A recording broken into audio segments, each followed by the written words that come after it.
ರಾಮ ರಾಮ ಗುಣ ಸೇಮ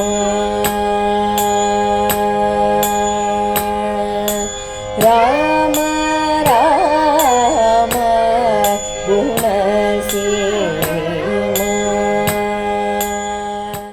ಶ್ರೀಮತೆ ರಾಮಾನುಜಾಯ ನಮಃ. ಕೂಜಂತಂ ರಾಮರಾಮೇತಿ ಮಧುರಂ ಮಧುರಾಕ್ಷರಂ ಆರುಹ್ಯ ಕವಿತಾಶಾಖಾಂ ವಂದೇ ವಾಲ್ಮೀಕಿಕೋಕಿಲಂ. ಪುಣ್ಯಾಂಭೋಜ ವಿಕಾಸಾಯ ಪಾಪಧ್ವಾಂ ತಕ್ಷಯಾಯ ಚ ಶ್ರೀಮಾನ್ ಆವಿರಭೂದ್ಭೂಮೌ ರಾಮಾನುಜದಿವಾಕರಃ ತೃಣೀಕೃತವಿರಂಚಾದಿನಿರಂಕುಶವಿಭೂತಯಃ ರಾಮಾನುಜಪದಾಂಭೋಜ ಸಮಾಶ್ರಯಣ ಶಾಲಿನಃ. ತಸ್ಮೈ ರಾಮಾನುಜಾರ್ಯಾಯ ನಮಃ ಪರಮಯೋಗಿನೇ ಯಶ್ರುತಿಸ್ಮೃತಿಸೂತ್ರಾಣಾಂ ಅಂತರ್ಜರಮಶೀಷಮತ್.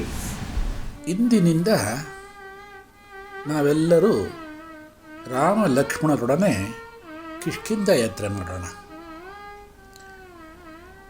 ರಾಮ ಲಕ್ಷ್ಮಣರು ನಿನ್ನೆಯೇ ಪಂಪಾ ತೀರವನ್ನು ಸೇರಿದರು. ಆ ಪಂಪಾ ತೀರ ಅತ್ಯಂತ ರಮಣೀಯವಾದಂತಹ ಪ್ರದೇಶ. ಅಲ್ಲಿ ಒಂದು ವಿಶೇಷ, ಎಲ್ಲ ಋತುಗಳಲ್ಲೂ ಪಂಪಾ ತೀರ ಹಸಿರು ಪ್ರದೇಶವಾಗಿರುತ್ತೆ. ಎಲ್ಲ ಕಾಲವೂ ವಸಂತ ಕಾಲ. ಅಲ್ಲಿ ಪಂಪಾ ತೀರದಲ್ಲಿ ಎಲ್ಲೆಲ್ಲೂ ಹಸಿರು ಹೊದಿಕೆ, ಪಕ್ಷಿಗಳ ಕಿಲಿಕಿಲಿ ಧ್ವನಿ, ಕೋಗಿಲೆಯ ಮಧುರವಾದಂತಹ ಧ್ವನಿ, ಭ್ರಮರಗಳ ಝೇಂಕಾರ, ಮಂದ ಮಾರುತ, ನವಿಲುಗಳ ನರ್ತನ, ಇವೆಲ್ಲ ಕಣ್ಣಿಗೆ ನಯನ ಮನೋಹರವಾಗಿರುತ್ತೆ. ಆದರೆ ರಾಮನಿಗೆ ಈ ಎಲ್ಲ ಸನ್ನಿವೇಶವನ್ನು ನೋಡಿದಾಗ ಸೀತೆಯ ನೆನಪು ಮರುಕಳಿಸ್ಬಿಡ್ತು.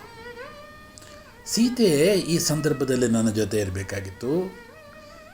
ಈ ರಮ್ಯವಾದಂತಹ ಪ್ರದೇಶದಲ್ಲಿ ನಾನು ಅವಳ ಜೊತೆ ಸುತ್ತಬೇಕಾಗಿತ್ತು. ಪಂಪಾ ಸರೋವರವನ್ನು ಅವ್ರು ನೋಡಬೇಕಾಗಿತ್ತು. ನನಗೆ ಸೀತೆಯ ನೆನಪು ಮತ್ತೆ ಮತ್ತೆ ಬರ್ತಾ ಇದೆ ಅಂತ ಹೇಳಿ ಲಕ್ಷ್ಮಣನೊಡನೆ ರಾಮ ಹೇಳ್ತಾನೆ. ಅನೇಕ ರೀತಿಯಲ್ಲಿ ಅಲ್ಲಿಯ ಪ್ರತಿಯೊಂದು ವಸ್ತುಗಳನ್ನು ನೋಡಿದಾಗಲೂ ರಾಮನಿಗೆ ಸೀತೆಯ ನೆನಪಾಗ್ತಾನೇ ಇರುತ್ತೆ. ಲಕ್ಷ್ಮಣ ರಾಮನಿಗೆ ಎಲ್ಲ ರೀತಿಯ ಸಮಾಧಾನವನ್ನು ಹೇಳಿ, ನೀನು ಯೋಚನೆ ಮಾಡಬೇಡ, ನಾವು ಸೀತೆ ಇರುವಂಥ ಜಾಗವನ್ನು ಹುಡ್ಕೋಣ, ಮುಂದೆ ಮುಂದೆ ಸಾಗೋಣ ಅಂತ ಹೇಳಿ ಸಮಾಧಾನ ಮಾಡ್ತಾನೆ. ರಾಮನಿಗೆ ಲಕ್ಷ್ಮಣನ ಈ ಹಿತವಾದಂಥ ಮಾತುಗಳು ಒಂದು ಸ್ವಲ್ಪ ಸಮಾಧಾನ ಕೊಡ್ತು. ರಾಮ ಲಕ್ಷ್ಮಣರು ರಮಣೀಯವಾದಂತಹ ಪಂಪಾ ಸರೋವರವನ್ನು ದಾಟಿದರು. ಅವರ ಪ್ರಯಾಣ ಮುಂದೆ ಋಷ್ಯಮುಖ ಪರ್ವತದ ಕಡೆಗೆ. ಲಕ್ಷ್ಮಣನನ್ನು ಶ್ರೀರಾಮನನ್ನು ತುಂಬ ಎಚ್ಚರಿಕೆಯಿಂದ ನೋಡ್ಕೊಳ್ತಾ ಇದ್ದಾನೆ. ಆಗಾಗ ಅವನಿಗೆ ಸಮಾಧಾನವನ್ನು ಹೇಳ್ತಾ ಇದ್ದಾನೆ, ಉತ್ಸಾಹವನ್ನು ತುಂಬುತ್ತಾ ಇದ್ದಾನೆ.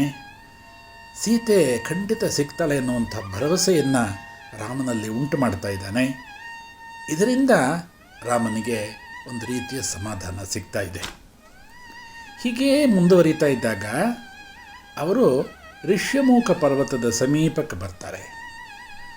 ಅಲ್ಲಿ ಬಂದಾಗ ದೂರದಲ್ಲಿ ಒಬ್ಬ ವಾನರ ರಾಜ ನಿಂತಿರ್ತಾನೆ. ಅವನೇ ಸುಗ್ರೀವ. ಆ ಸುಗ್ರೀವ ಈ ರಾಮ ಲಕ್ಷ್ಮಣರಿಬ್ಬರನ್ನು ನೋಡ್ತಾನೆ. ಇವರ ಬಲಾಢ್ಯವಾದಂತಹ ದೇಹವನ್ನು ನೋಡ್ತಾನೆ. ನೋಡಿಬಿಟ್ಟು ಅವನಿಗೆ ತುಂಬ ಭಯ ಆಗಿಬಿಡುತ್ತೆ. ಇವರ ಅದ್ಭುತವಾದಂತಹ ಸೌಂದರ್ಯವನ್ನು ನೋಡ್ತಾನೆ. ಅವರನ್ನು ನೋಡಿ ಭಯಗೊಂಡು ಅವನು ಹೇಳ್ತಾನೆ, ವಾಲಿ ಇವರು ನನ್ನ ಸಾಯಿಸೋದಕ್ಕೆ ಕಳಿಸಿರಬೇಕು ಅಂತ ಅಂದ್ಕೊಳ್ತಾನೆ. ಸುಗ್ರೀವನಿಗೆ ಸದಾ ವಾಲಿಯ ಭಯ. ಸುಗ್ರೀವ ಹೋಗಿ ಇತರ ವಾನರರ ಜೊತೆಯೆಲ್ಲ ಇವರಿಬ್ಬರು ಬಂದಿರೋದನ್ನು ಹೇಳ್ತಾನೆ. ಈ ವಾನರರು ಸಹ ಅಲ್ಲಿಗೆ ಬರ್ತಾರೆ. ದೂರದಿಂದ ಈ ಇಬ್ಬರನ್ನು ನೋಡ್ತಾರೆ. ರಾಮ ಲಕ್ಷ್ಮಣರ ದೀರ್ಘವಾದಂಥ ಬಾಹುಗಳನ್ನು ನೋಡ್ತಾರೆ. ಅವರ ಅಗಲವಾದಂಥ ಕಣ್ಣುಗಳನ್ನೆಲ್ಲ ನೋಡ್ತಾರೆ. ಸುಗ್ರೀವ ಏನು ಹೇಳಿದ್ನೋ ಅದೇ ಉಳಿದ ವಾನರರೆಲ್ಲ ಹೇಳ್ತಾರೆ.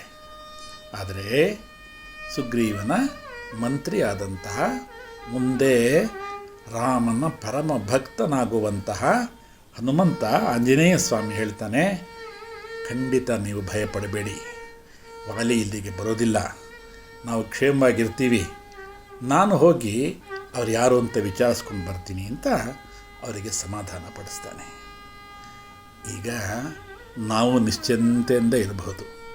ಈ ಕಿಷ್ಕಿಂಧ ಕಾಂಡದ ಪ್ರಾರಂಭದಲ್ಲೇ ಹನುಮಂತನ ಆಂಜನೇಯ ಸ್ವಾಮಿಯ ಪ್ರವೇಶ ಆಗಿಬಿಟ್ಟಿದೆ. ರಾಮಾಯಣದಲ್ಲಿ ಆಂಜನೇಯನ ಪ್ರವೇಶ ಆಯಿತು ಅಂದರೆ ಸೀತೆ ಸಿಕ್ಕಿದ್ಲು ಅಂತ. ಈ ಸುಗ್ರೀವ ಮುಂದೆ ರಾಮ ಭಕ್ತಾಗ್ರೇಸರಲ್ಲಿ ಒಬ್ಬರಾಗ್ತಾನೆ. ಆ ಭಕ್ತರ ಅಗ್ರ ಪಂಕ್ತಿಯಲ್ಲಿ ನಿಲ್ತಾನೆ. ಪ್ರಾರಂಭದಲ್ಲಿ ರಾಮನನ್ನು ನೋಡಿ ಸಂದೇಹ ಪಡ್ತಾನೆ, ಇವನು ವಾಲಿಯ ಕಡೆ ಇರಬೇಕು ಅಂತ. ಆದರೆ ಹನುಮಂತನ ಆ ಒಂದು ಮಾತಿನಿಂದ ವಾಲಿಗೆ ಮನಸ್ಸು ದೃಢ ಆಗುತ್ತೆ. ಈ ಸುಗ್ರೀವನ ವ್ಯಕ್ತಿತ್ವ ಇದೆಯಲ್ಲ, ಬಹಳ ಅಪೂರ್ವವಾದಂಥದ್ದು. ಶೌರ್ಯದಲ್ಲಿ, ಬುದ್ಧಿಯಲ್ಲಿ, ಸೂಕ್ಷ್ಮತೆಯಲ್ಲಿ ಸುಗ್ರೀವ ಅಗ್ರಗಣ್ಯನಾದಂಥವನು. ವಾಲಿ ಇವನನ್ನು ಎಲ್ಲ ಕಡೆ ಅಟ್ಟಿಸ್ಕೊಂಡು ಹೊರಟುತ್ತಾನೆ. ಅದರಿಂದ ಸುಗ್ರೀವನಿಗೆ ಈ ಭೂಪ್ರದೇಶದ ಎಲ್ಲ ಜಾಗಗಳು ಪರಿಚಯ ಆಗಿಬಿಡುತ್ತೆ. ಅಲ್ಲಿರುವಂಥ ಜನರ ಪರಿಚಯ ಆಗಿಬಿಡುತ್ತೆ. ಆ ಜನರ ರೀತಿ ನೀತಿಗಳೆಲ್ಲ ಪರಿಚಯ ಆಗಿಬಿಡುತ್ತೆ. ಮುಂದೆ ನಾವು ಅದನ್ನು ನೋಡ್ತೀವಿ. ಇವನು ಎಲ್ಲ ತಿಳಿದಂತಹ ಮಹಾಪಂಡಿತ. ಇವನು ತುಂಬ ಸಾತ್ವಿಕ, ವಾಲಿ ಅಂತಲ್ಲ, ಭಾಳ ಸಾತ್ವಿಕ.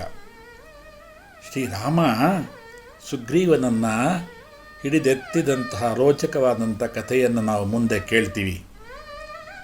ಇವತ್ತು ನಮ್ಮೆಲ್ಲರಿಗೂ ರಾಮಕಥೆ ಆನಂದವನ್ನು ಕೊಡುವಂತಹ ಕಥೆ ಇದು.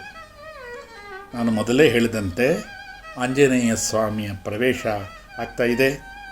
ಇನ್ನು ಎಲ್ಲವೂ ಸುಗಮವಾಗಿ ಆಗುತ್ತೆ. ರಾಮನಿಗೆ ಸೀತೆ ಸಿಗ್ತಾಳೆ, ನಮ್ಮಗಳಿಗೆ ಸೀತಾರಾಮರ ದರ್ಶನವಾಗುತ್ತೆ. ನಾಳೆ ಮುಂದಿನ ರಾಮಕಥೆ. ಲೋಕ ಸಮಸ್ತ ಸುಖಿನೋ ಭವಂತು. ಶ್ರೀಮತೆ ರಾಮಾನುಜಾಯ ನಮಃ.